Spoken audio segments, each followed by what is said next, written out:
Welcome to the first episode of Star Wars Battlefront 2, Possible Heroes and Reinforcements. Since this is the first episode, I will go over what I intend this little series to be. Rather than just listing a bunch of cool stuff I want added to Battlefront 2, I want to make a dedicated episode to each said unit. I will not be including stuff that is not canon. So, sorry Side and Prax, no one will ever remember you. There are a couple factors I'm going to go through. First is their lore. This is a small summary of their backstory. I won't be doing an entire lore episode. There are plenty of other channels for that. I just don't want to be another lore channel. Second is what type of season they could appear in. We know Disney, EA, DICE all plan to do seasons of content instead of the standard DLC way. The first season is obviously The Last Jedi, which we've known since, before the game released? Third, we have gameplay and abilities. A well thought out way that these heroes or reinforcements could play, and what kind of abilities they could have. Fourth, we have likeliness of being added. This is a factor I thought would be interesting to cover.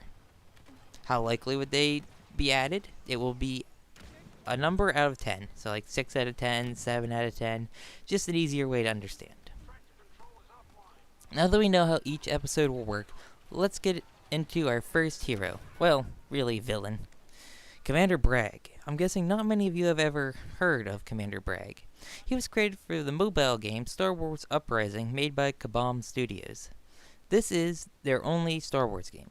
You can no longer play this game as it was shut down maybe about a year after its release. Commander Bragh is commander of the Purge Troopers that seem to only be stationed in the Anoat sector, under Governor Adelhard, much like the Death Troopers used by Krennic. Governor Adelhard was an Imperial governor in control over the Anoat sector. Some of the planets in the Anoat sector are Bespin, Anoat, and Burnin Con. After the death of the Emperor and the destruction of the second Death Star, Adelhard sought to control the sector for as long as possible. He used his power to tell citizens that the Emperor's death was just rebel propaganda, and used Purge Troopers to enforce his rule.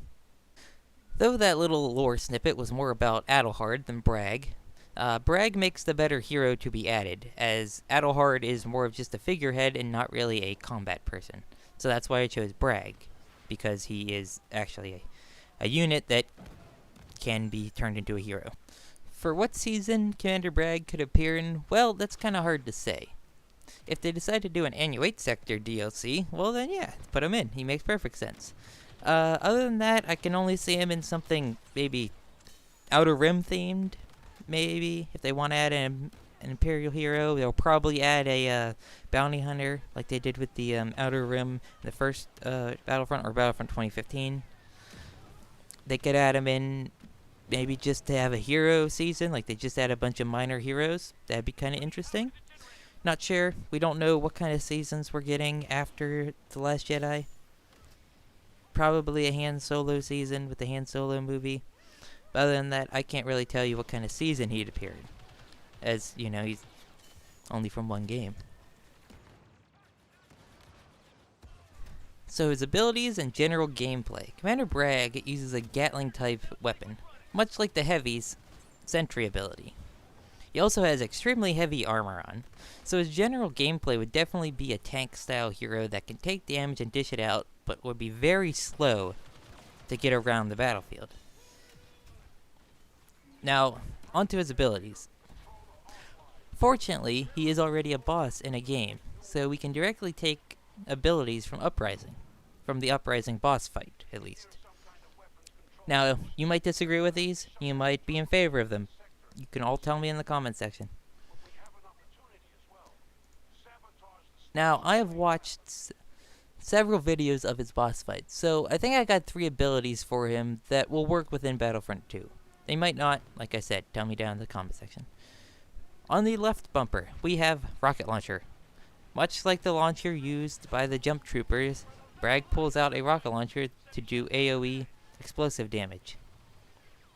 That's simple. That's something that's already in the game that can be implemented easily. On the right bumper, Increased spin is what I'm going to call it. For a short time, Bragg increases the fire rate of his Gatling, or I think it's called Rotary Blaster in Star Wars, for a limited time. He's going to increase his fire rate for a limited time, but he's going to lose accuracy. Basically, it's just going to start spraying everywhere. Great in CQC. For the combination button, we're going to call it Charge Shot. Bragg charges his weapon for one large shot. So sort of like the that one ability that the Heavy has, where instead of him having a minigun, he sort of has that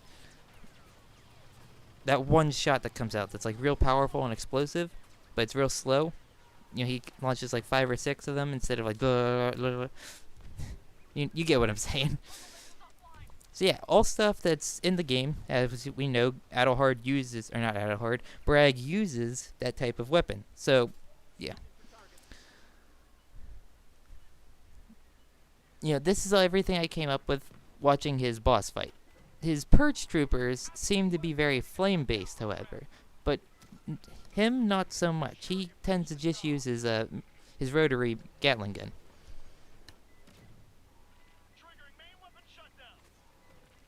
I would say, overall, Commander Bragg would be a very good hero for playing the objective and supporting the team against infantry. Against infantry, he's going to be really good. However, I think against heroes, he would definitely suffer, especially fast heroes like Jedi. Because Commander Bragg is a large, slow-moving, heavily armored guy. Sort of like the Heavy from TF2, except in Star Wars armor.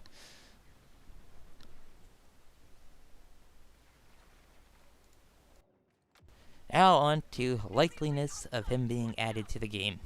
I'm going to give him a 2 out of 10. Why that low? Well, while I do think Bragg has a really cool design, basically just really buff guy with lots of armor and a minigun, which you know that you can never go wrong with that. So, firstly, Star Wars Uprising was a mobile game. I don't think DICE has any plans to add stuff from mobile games. For example, the T-2B Rebel tank was reintroduced to canon by Star Wars Commander. It was first known in Star Wars Empire at War. Star Wars Commander reintroduced it to canon. Yet in Battlefront 2, the Rebels get a civilian speeder on some maps instead of an actual tank to fight in an ATST. Second, Uprising has been cancelled and is no longer playable. It's clear that with The Last Jedi season, Disney wants to use Battlefront 2 as a promotional tool for other type of things. You can't advertise for a cancelled game, so yeah. Thirdly, he's not very well known. Like I said, he's a minor character in the grand scheme of things. He's a one commander in an Outer Rim sector under a guy who was only made for a mobile game. Fourthly, he doesn't have a voice in Star Wars Uprising. Star Wars Uprising as a whole doesn't have voice acting, so yeah, we don't know what he sounds like, we don't know who would play him, but I have an idea. I think James C. Burns should play him. He played Woods in Black Ops, and Black Ops 2. He's a real cool voice. So yeah, that will contend the first episode of Star Wars Battlefront 2 Possible Heroes and Reinforcements. I will do a light side hero next. So yeah, bye.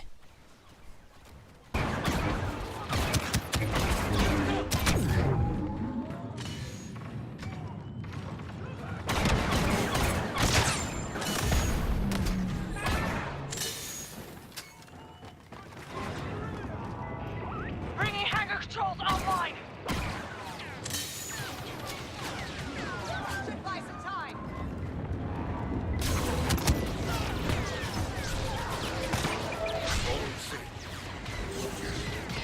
Don't get sloppy, okay?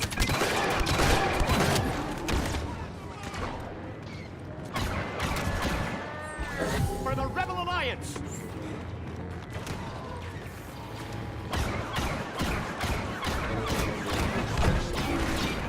Control systems green. Activate the shuttle elevator.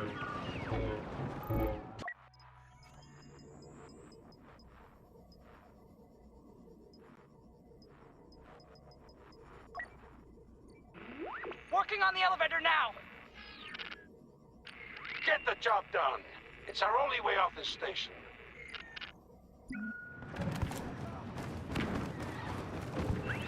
They retook the elevator!